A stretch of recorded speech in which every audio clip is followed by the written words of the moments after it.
ശബരിമല സ്വർണ്ണക്കൊള്ളയിൽ പ്രത്യേക അന്വേഷണ സംഘത്തിന്റെ നിർണായക നീക്കം. ഒന്നാം പ്രതി ഉണ്ണികൃഷ്ണൻ പോറ്റിയെയും രണ്ടാം പ്രതി മുരാരി ബാബുവിനെയും ഒരുമിച്ചിരുത്തി ചോദ്യം ചെയ്യും. ഇതിനായി SIT മേൽനോട്ട ചുമതലയുള്ള ADGP H വെങ്കടേഷ് തിരുവനന്തപുരം ഈഞ്ചക്കലിലെ ക്രൈംബ്രാഞ്ച് ഓഫീസിലെത്തി.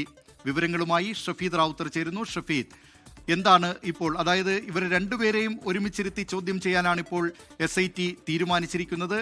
രണ്ടുപേരെയും ചോദ്യം ചെയ്യുന്നതിലോടുകൂടി കൂടുതൽ പേരുടെ അറസ്റ്റിലേക്ക് അത് വഴിയൊരുക്കുമോ? കൂടുതൽ പേരുടെ പങ്കുകൾ വെളിച്ചത്ത് വരാൻ ഇടയാക്കുമോ? ദിലീപ് കുമാർ, ഉറപ്പായിട്ടും. കാരണം നമുക്കറിയാം, ഈ സ്വർണ്ണക്കൊള്ളയുമായി ബന്ധപ്പെട്ട് SITയുടെ അന്വേഷണം ആരംഭിച്ചതായി ഈ ഘട്ടം വരെ പ്രത്യക്ഷമായി നമ്മൾ ഇതിന്റെ അന്വേഷണത്തിന്റെ മേൽനോട്ട ചുമതലയുള്ള SITയുടെ മേൽനോട്ട ചുമതലയുള്ള സംസ്ഥാനത്തിന്റെ ക്രമസമാധാന വിഭാഗം ADGP H വെങ്കടേഷിനെ നമ്മൾ കണ്ടിട്ടേയില്ല. പക്ഷേ അല്പസമയം മുൻപ് ഇവിടെ ഈ ഉണ്ണികൃഷ്ണൻ പോറ്റിയും അതേപോലെ തന്നെ മുരാരി ബാബുവിനെയും ഇപ്പോൾ എത്തിച്ചിരിക്കുന്ന തിരുവനന്തപുരം ഈഞ്ചക്കലുള്ള ക്രൈംബ്രാഞ്ച് ഓഫീസിലേക്ക് H വെങ്കടേഷ് എത്തിയിരിക്കുകയാണ്. നമുക്ക് ലഭിക്കുന്ന വിവരമനുസരിച്ച് ഒന്നാം പ്രതി ഉണ്ണികൃഷ്ണൻ പോറ്റി, രണ്ടാം പ്രതി മുരാരി ബാബു എന്നിവരെ ഒരുമിച്ചിരുത്തി ചോദ്യം ചെയ്യുന്ന നടപടികൾ അത് ഇദ്ദേഹത്തിന്റെ സാന്നിധ്യത്തിലായിരിക്കും എന്നുള്ളതാണ് ഏറ്റവും പ്രധാനപ്പെട്ട കാര്യം. അതിന് കുറച്ച് കാരണങ്ങൾ കൂടി, രാഷ്ട്രീയമായ കാരണങ്ങൾ കൂടി ഉണ്ട് എന്നുള്ളതാണ് ഏറ്റവും പ്രധാനപ്പെട്ട കാര്യം.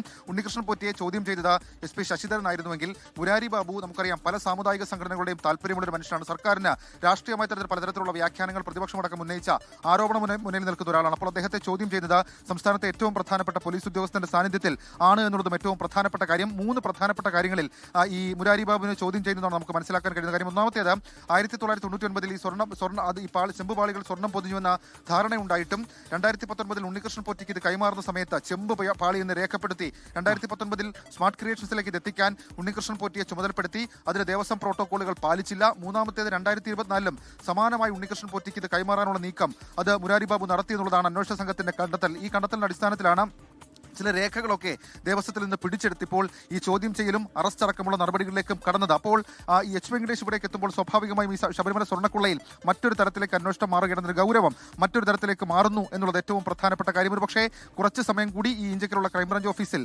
മുരാരി ബാബുവിനെ ഉണ്ണികൃഷ്ണൻ പോറ്റിയും ചോദ്യം ചെയ്ത ശേഷമായിരിക്കും മുരാരി ബാബുവുമായി റാന്നി കോടതിയിലേക്ക് അന്വേഷണ സംഘം തിരിക്കുക. ദിലീപ് കുമാർ, ശബരിമല സ്വർണ്ണക്കൊള്ളയുമായി ബന്ധപ്പെട്ട് ഇപ്പോൾ മുരാരി ബാബുവിനെയും ഉണ്ണികൃഷ്ണൻ പോറ്റിയെയും തിരുവനന്തപുരം ഈഞ്ചക്കലിലെ ക്രൈംബ്രാഞ്ച് ആസ്ഥാനത്ത് ചോദ്യം ചെയ്യാൻ ഒരുങ്ങുകയാണ് പ്രത്യേക അന്വേഷണ സംഘം. വിവരങ്ങൾ നൽകിയത് തിരുവനന്തപുരത്ത് നിന്ന് ഷഫീദ് റാവുത്തർ. ലോകത്തെവിടെയായാലും ഏത് സമയത്തും 24 വാർത്തകളും ഓഗ്മെന്റഡ് റിയാലിറ്റി പാക്കേജുകളും എക്സ്പ്ലെയിനറുകളും വിശദമായി കാണാൻ ഞങ്ങളുടെ YouTube ചാനൽ നിങ്ങൾക്ക് സബ്സ്ക്രൈബ് ചെയ്യാം.